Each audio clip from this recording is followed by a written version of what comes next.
Zee 24 तास एक पाऊल पुढे। आपल्यासोबत आहेत निखिल साने, झी मराठीचे बिझनेस हेड।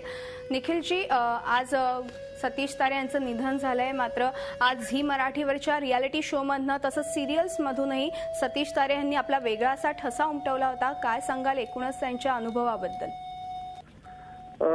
ॲक्च्युअली खूप दुःखद बातमी आहे आणि हा एक प्रकारचा शॉक आहे आमच्या सगळ्यांकरता।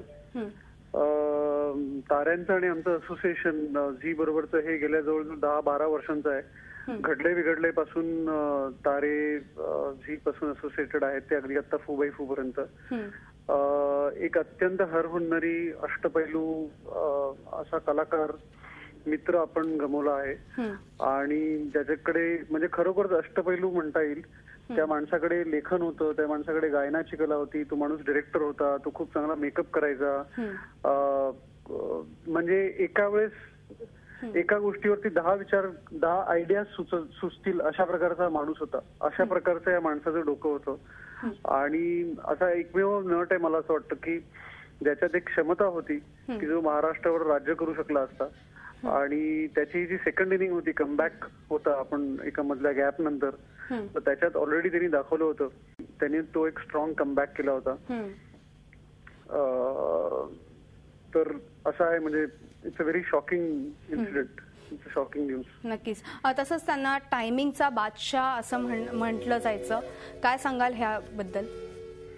टायमिंग तर ती स्ट्रेंथच होती, म्हणजे मग तो फॉर्म कुठलाही असो, मालिका असो किंवा बॅकस्टेजच्या अनेक गमती असोत, तर ह्या बाबतीत तर म्हणजे मी त्यांना असं म्हणेन की आपली जी एक स्ट्रेंथ आहे मराठीतली, की त्या स्ट्रेंथ मध्ये अगदी दादा कोंडकेंपासून जे लोक आहेत लेजेंडरी, त्या पंक्तीत बसणारा हा माणूस होता, त्याबद्दल काहीच वाद नाही।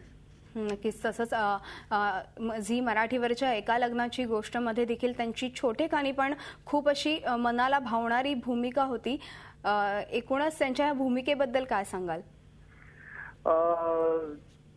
ती भूमिका होती आणि त्याचं जेव्हा आम्ही कास्टिंग करत होतो तेव्हा म्हणजे आम्ही सगळेच जण होतो, रंगा सर होते, सतीश होता आणि आमची सख्खी टीम होती आणि समूह असं एक नाव आलं की आपण सतीशला कास्ट करूया आणि तो जो एक वेगळेपणा होता त्या भूमिकेचा, तो पूर्णपणे सतीशनी तोच रंगू शकला असता।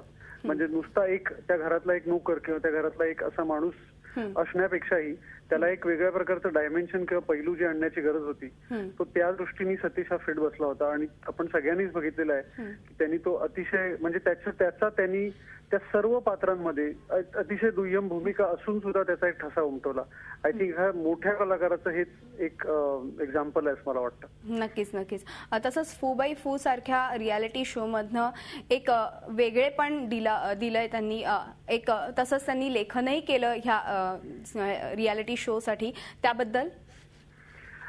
फूबाई कॉमेडी हे त्याची म्हणजे विनोदाचा अंग ही त्याची सगळ्यात मोठी स्ट्रेंथ होती आणि त्यांनी ती अगदी पूर्वीपासून घडले बिघडले पासून हे केलेलं होतं। मला वाटतं पुण्यामध्येही त्याचं नाटकाचं खूप काम होतं, त्यामुळे ती त्याची स्ट्रेंथ होतीच। आणि तुम्ही फूबाई फूची अनेक स्किट्स मला वाटतं आज जर तुम्ही बघितली तर तुम्हाला त्याच्यातनं टायमिंग, त्याच्यातला सेन्स ऑफ ह्युमर, त्याच्यातला खूप एक सामाजिक मुद्दा असो, त्याच्यातला एक क्रिएटिव्ह मुद्दा असो, ह्या सगळ्याचं त्याच्याकडे एक भान होतं।